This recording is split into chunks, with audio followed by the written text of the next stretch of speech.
Hi, my name's Jeyo Madayag, aka Jeyo. I'm from Vancouver, Canada. It was my brother who introduced me to it when I was about 10 years old. That was the earliest I could tell. We lived in the city called Venezuela, and then we'd go from street to street to try to internet cafes. And me and my brother, we played for about a year. And I used to go play with him against other teams all the time. It was like 3v3 back then.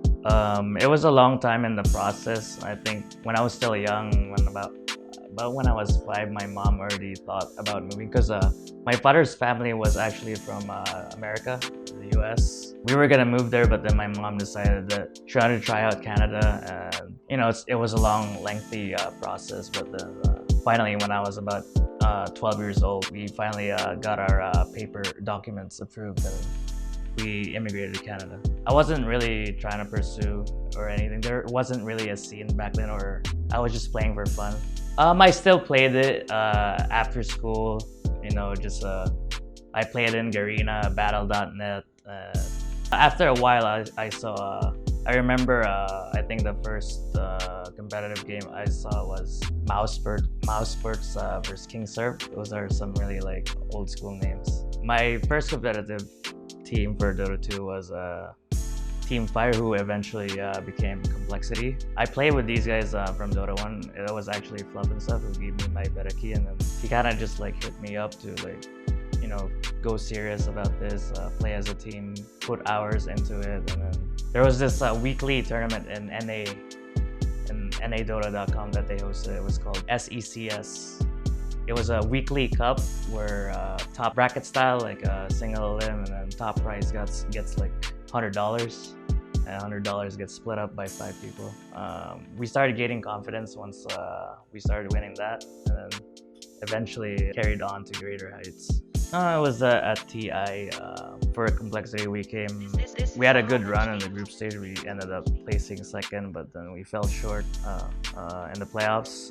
We ended up getting 9th place. But back then, you didn't get anything when this was back in T2. When you got 9th place, you literally went home with 0 money. It was I think Demon talked to me like after we got eliminated, after EG and Complexity got eliminated, and asked if I was interested. And I had a lot of inspiration to join this team because I looked up to Fear Darkness, and Malik, because they were my before I was a player, I was their fan, so playing with them was like a dream for me. So it was an easy transition. When you're a young player and then you have this a very well-respected figure on your team, you try to impress them as much as you want to learn from them. So it was, for me, I took it as a learning experience, and I still carry some of the things that Fear has taught me even today. There was many moments, but it was back when at DreamHack 2012 Grand Finals, we lost to No Titan, who eventually became Alliance. And then I was kind of down because we lost in the Grand Finals 2-1. He came up to me and told me that it's okay, and then that I played well, even though I thought that I played pretty bad and I didn't play up to my standards. And he just wasn't a good teammate, but as a human being, like, he kind of aspires you to be a better person, not only in the game but also outside, how to carry yourself inside the game and outside the game. So yeah, there was a lot of ups and downs in EG. Mostly it was when we go to LAN, we always had decent results, like top 2, top 4, and all that. But the biggest disappointment was not having to qualify for TI3, and I think we had a lot of expectations for ourselves. And, life goes on, and then after TI qualifiers, we changed our roster. We expected this roster to do well as well, but we had too many expectations, so it didn't work out as planned. Actually, I came from vacation. I went to a trip here in the Philippines for about 3 weeks. I was with my whole family. It was my first time back here in the Philippines again after about 8 years. And, I still didn't know that I was gonna play in a team for Southeast Asia until I got back to Canada and heard about the news that EG was disbanding and replacing me as its player. So what I did after my vacation, I was really motivated to play, to improve. So I played a lot of pubs. I think I got it was when the rank system was announced, and then I grinded my way through. I was like rank 1 for a while, and then randomly I just have this message on my Steam. It was Cast back then. gave me a message about if I'm interested to play in Korea, and I was like, I had nothing going on at the time, and it was like the off season. It was like after just after New Year's, and why not? I decided to give it a try. Yeah, day one, it was like a downhill slope because it was like heaven and earth in terms of player treatment. Because back in EG, I would be used to living in a mansion, you know, having food to eat, like getting the rockstar treatment. And when I came here, Korea first day, everything was like living in a junkyard. You know, it's like not really taken care of. So, but you know, being me, I grew up in the Philippines as well, so I know some parts aren't usually that aren't really up to standards. So you know, it was fine for me, and then we decided to go to I think they were in the grand final of this Mexican league or whatever, and then we traveled from our team house to there for about 6 hours, and then we got 3-0. So it was really sad. I can only imagine the look on their faces, because I was only there for a while, but for them, they were there for a long time. I think it was when I saw each and every one of their faces after we lost to the grand final. And I didn't want to be the one who, you know, came here and then expected to win the tournament, but then we lost. So it kind of like hit me a bit that I want to help this team grow day by day. You know, really just help them improve. Oh man, when I played with them, the mentality was different. They were playing to survive, you know, not really playing to compete, because you know, we play with no salary, and you know, we had to win before you can even get a decent paycheck. So it was really it's worse than living paycheck by paycheck, pretty much. Like, you had to win to survive. It's like survival of the fittest. You win or you go home, you know. You lose, you go on welfare. So for them, it was really hard. After Rave, I went back to NA. I had a short stint again with some of my former teammates, like Fluff and stuff. Qualified for some lands here and there for a major, Shanghai major, and then after Rave, it kind of like the teams that I went to kind of like didn't stick together for a long time.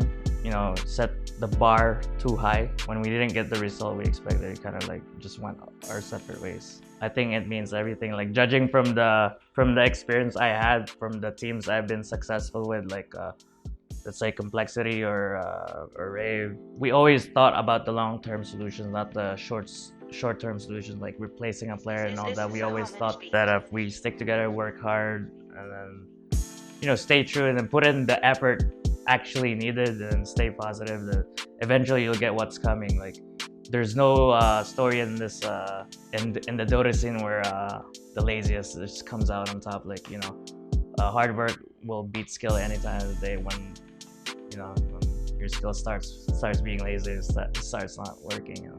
After WESG, I came to Philippines again to play for Admiral and to play a couple of qualifiers. But again, I came in fresh, but a lot of my teammates have already been through a lot, and for me, I can understand them not moving forward because of the time that they had already put in. But I definitely understand their decision to you know, to part ways. It's kind of unfortunate that we didn't go all the way through TI, but you know, I completely respect their decision. I always wanted to stay in a team for the long run, not just, you know, regardless of the skill of the teammates that I'm with. I'm tired of like moving from team to team, putting high expectations only to end up not achieving it, and then repeating the cycle over and over again. I wanted to break the cycle. The reason I really wanted to stay in Amplfy was to break the cycle of the last 2 or 3 years of my career. I didn't want to go back to square one again. I just want to, you know, be in it for the long run and have no regrets. It's still too early to tell, but right now I'm liking the effort that we're putting in as a team. You know, we still have a lot of things to improve on individually and especially as a team. And I think we'll get there if we, you know, stay positive, put the effort needed. And I think regardless of nationality, a full Filipino team, Filipino or not, I think regardless of race, anyone can succeed if they put the time, the effort needed, and, you know, keep a very positive attitude and, you know, be realistic with your goals. It was like for me, it was just kind of like connecting the dots, you know. Management-wise, what I wanted, it was also what the management wanted, aka like long-term stability and all this. For Tier 1, I think from the way they handle most of their employees, I think this team will eventually like get what it's due, because you know, behind a good team is always a good management from behind closed doors. You know, they're the unsung heroes. Like, we are the trees and they are the roots. I think for myself, if you want to win TI qualifiers, you really need a lot of time, and you really need to put the effort and set the expectation. You need to improve day by day basis. I think right now, you're not gonna be surprised by who qualifies this TI. It's always gonna be the team that puts in the most effort. Yeah. I think sa mga Pilipino kasi is, especially sa kahirapan dito sa Pilipinas, we're really, the money talks. Kailangan mo talaga, pero you know, if you wanna work hard, you wanna achieve your dreams and all this, syempre kailangan sacrifice din ng konti-konti. You know, sa Dota, million ang prize pool na the potential of being a champion here will greatly outweigh of what you can earn in a month. Sa lahat ng aspiring pro players, you know, sikap lang, tiwala lang. Along the way, pag nagpakatotoo ka sa sarili mo, eventually makukuha mo rin ang gusto mo. Syempre, as a leader of this team, there's only one thing na they don't have with me in common. They haven't been to TI. I want to bring them to TI. Thank you kay God, thank you sa parents ko for supporting me and allowing me to keep doing this. Shout out din sa girlfriend ko. She's a big reason why I chose to play here in the Philippines as well.